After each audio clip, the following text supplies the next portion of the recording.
Cold calling. I hated it. The fact that I had to get on the phone with a random person I didn't know and build rapport out of scratch to get what I needed or to make a win-win situation, I couldn't stand that thought.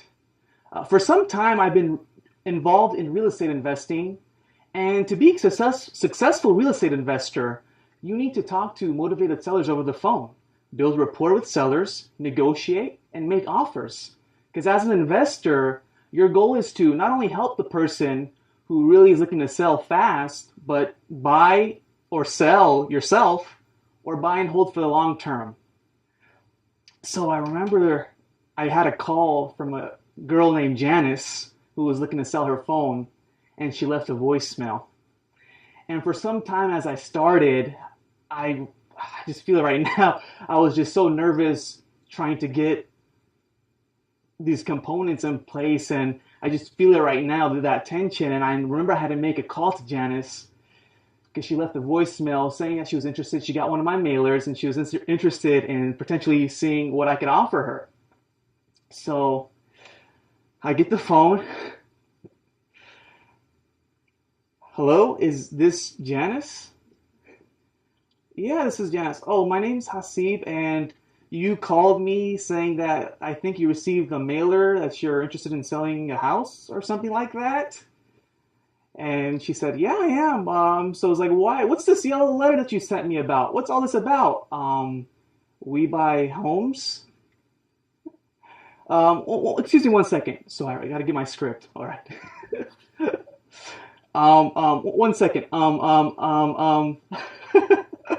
Okay, so is your house a three-bedroom, two-bath?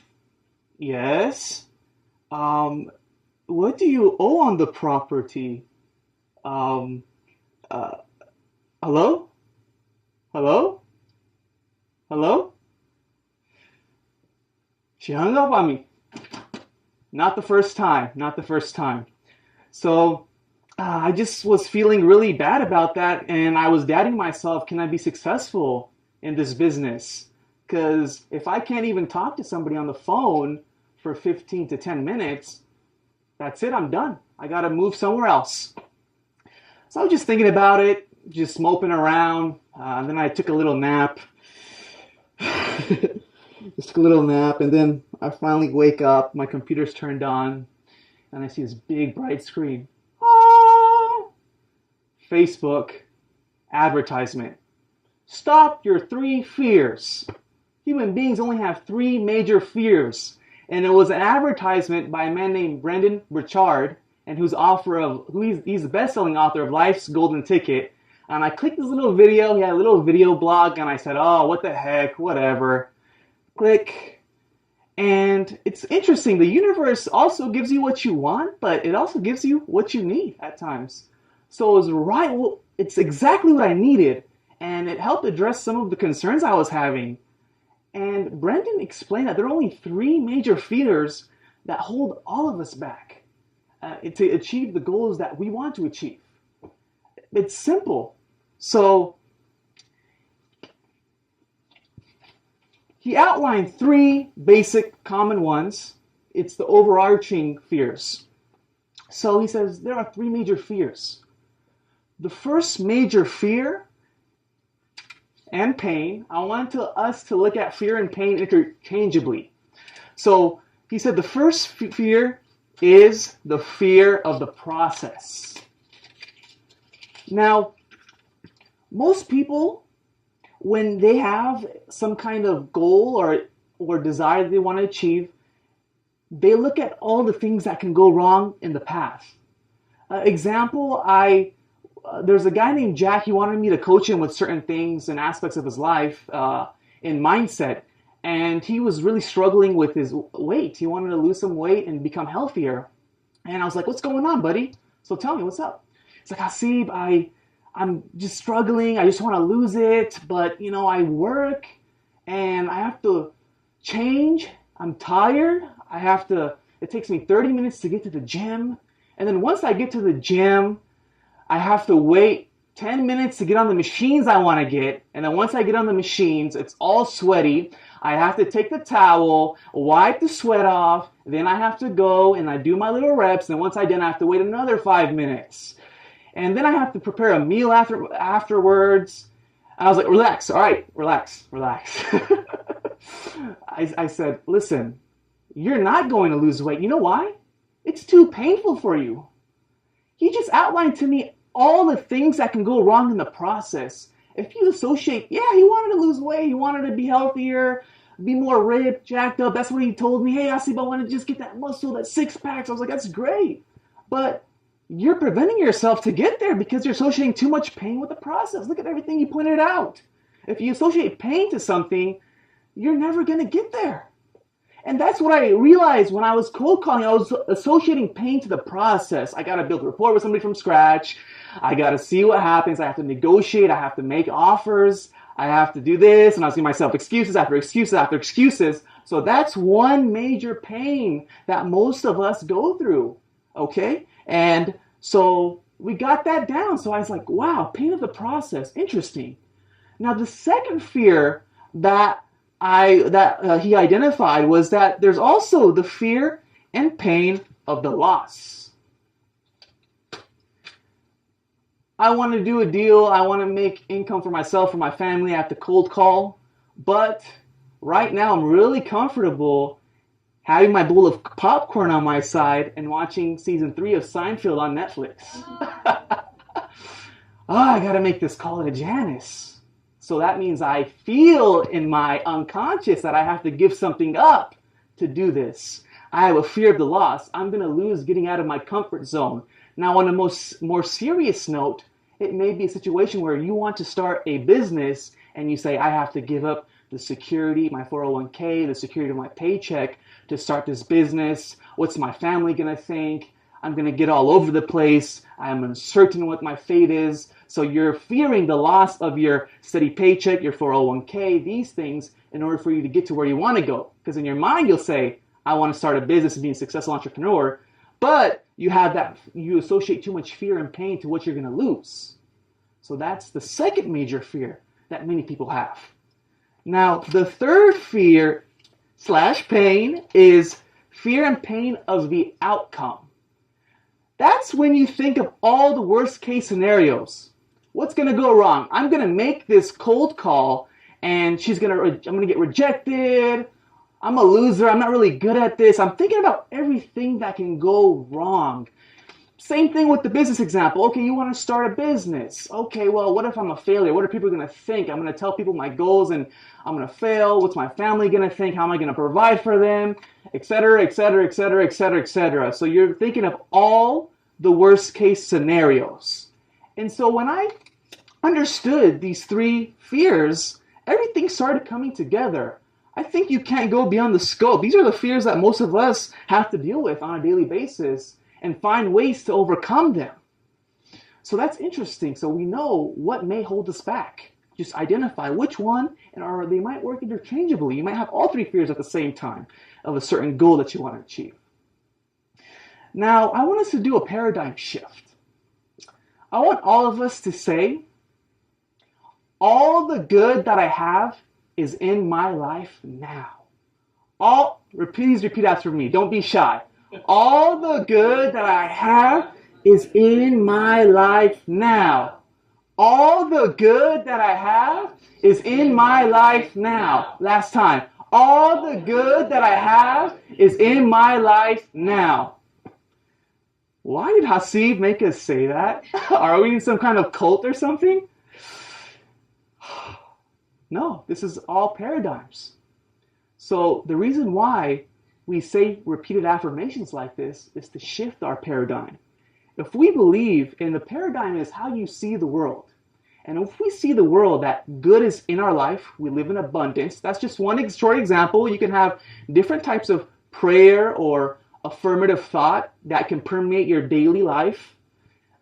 So once you have that understanding, then that's how you see the world. That's your worldview. And that's what leads you to the solutions of how to face your fears, your paradigms. So throughout the years, I've been studying on what holds us back and what we need to do to get to where we want to go. Throughout the past several years, that's where I've been building my main expertise. And I've helped apply principles to myself. I've read hundreds and hundreds of books and trying to gather information and flooding my mind with different speakers like Stephen Covey, Tony Robbins, Brendon Burchard, and just seeing what these guys are all about and how can I synthesize their information and create a strategy for myself to apply for myself and maybe share it with others and help others. So I came up with my own personal solution to how do you solve these problems and these fears. I have one major solution. It's awesome. I encourage everyone to take mental notes, or if you have paper in front of you, take copious amounts of notes. But it's the 4-step fear slasher. Whoosh, whoosh, whoosh.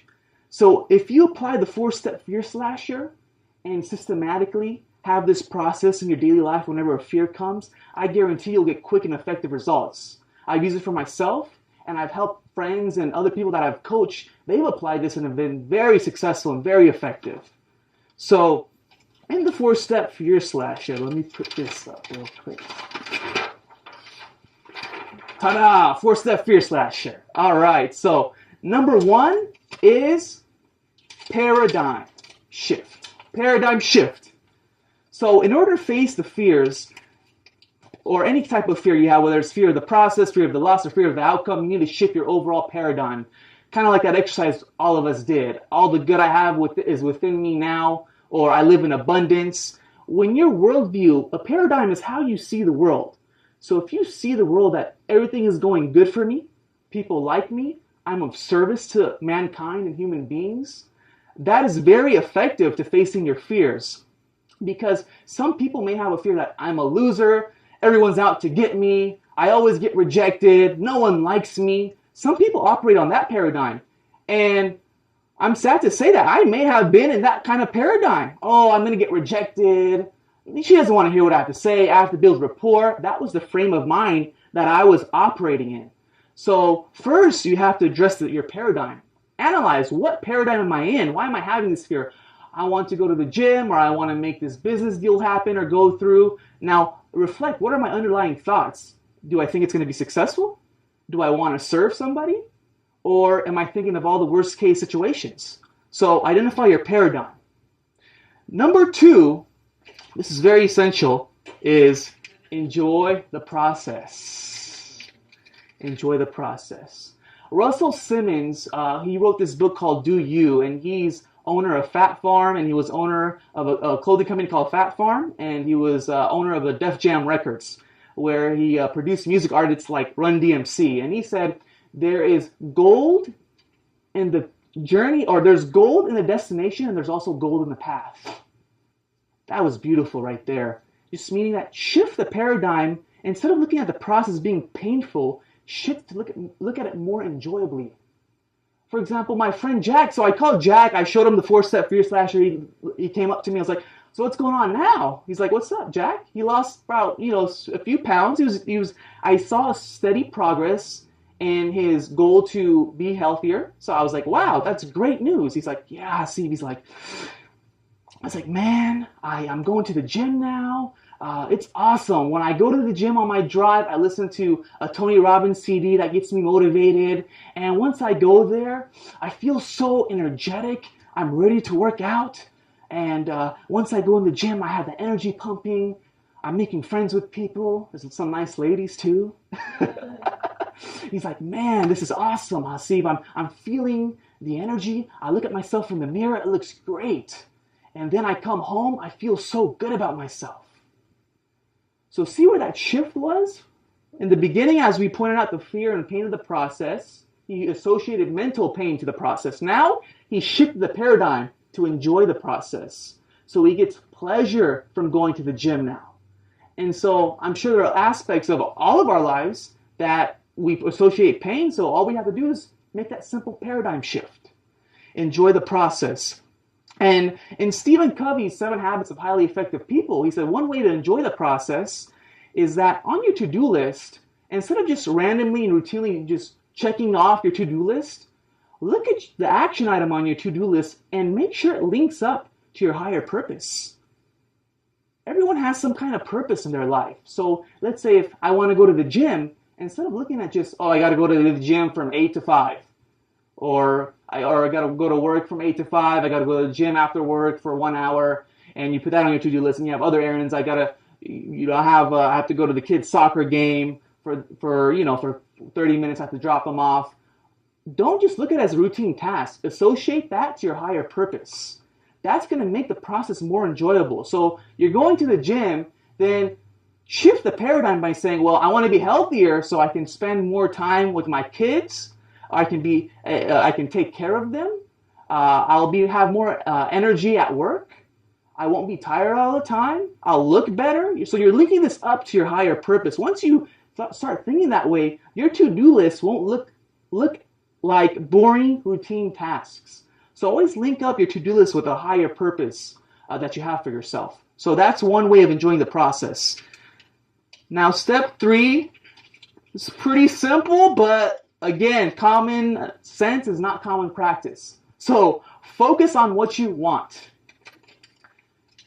Always, even in Stephen Covey's 7 Habits of Highly Effective People, he says, always look at the end in mind. So whatever goal that you have, know what it is exactly that you want and visualize the attainment of that goal. Make it absolutely clear in your mind. As Napoleon Hill said, what the mind can believe and conceive, it can achieve. And that's self-evident in our society. Business owners, politicians, people of men and women of success, they've always had that vision of in their head, and they manifested it in the real world. And they genuinely believe that it would happen. So whatever goal it is, for example, maybe I should visualize when I cold call next time that everything's going to go well. The conversation is going to go well. It's going to be a win-win situation for both me and the seller. And have that image in my mind. How is that going to feel like to me when I close on that deal? How is it? What am I going to tell people? Have that image ingrained in your brain. That's incredible. So identify what you want. What you focus on the longest becomes the strongest. Just keep that in your head. Now, step 4, so this is the last step to the 4-step fear slasher. And that is intent plus freedom from outcome. Now on step 3, I know that I said that focus on what you want. That is the intention. Have the intention of what you want. So, okay, I'm going to make this. I want to close on this and have a win-win situation for me and the seller. But at the end of the day, I'm not going to be stressed out about the outcome. So I'm not going to show a sense of desperation like, I have to have this happen. I have to have this happen. Because when you focus on the outcome too much, you're going to be scared to take action. I got to make this go well. I got to make this go well. No. Be calm. Have the intention. You know what you want, but if it doesn't happen, if I don't close on this, there will be plenty of other people I can help, and I'll close. And then now I know what I want, and I have freedom from outcome. Once you have freedom from outcome, you're truly free. Okay, so intent plus freedom from outcome. So how this can work, again, as I explained, Janice, first, before I call Janice, I'm going to say to myself that I am here to serve other people. People are open to hearing what I have to say. I'm a great conversationalist over the phone. Paradigm shift. 2, enjoy the process. Cold calling is awesome because I'm going to enhance my communication skills, build my rapport skills over the phone, increase my sales and negotiation tactics. It's just an awesome process. And I get to know somebody on a human and a personal relationship level. That is awesome. So I'm shifting the paradigm to enjoy the process. Focus on what you want. It's going to be a win-win for me and Janice. Everything's going to go well. Everything's going to be closed and finalized. And everyone will prosper. Awesome. Intent plus freedom from outcome. I know what I want, but if this doesn't happen, it's okay. I'm going to have more opportunities in the future. And all is good. God is good. So intent plus freedom from outcome. Now, this is a process. So just because I use this on this situation, I'm a human being. We're all human beings. We're going to face other fears in other aspects of our lives. But that's why when you implement this process, it can address any type of fear that you have. So I may have used this to address my cold call situation, but if I have other fears in business or relationships or any other thing imaginable in life that we all go through, when you adopt this process and stick to it, that's what's going to make your life better and it'll be more effective in all areas. So I encourage everyone to implement this 4-step fear slasher. It's going to wipe out all the 3 major fears. So thank you for your time. Hey guys, I hope you enjoyed this video. And if you want to see more valuable, life-changing content on how we can master our minds to live our highest dreams, please click the links above and feel free to subscribe below and leave any comments. Hope to hear from you soon. Thanks.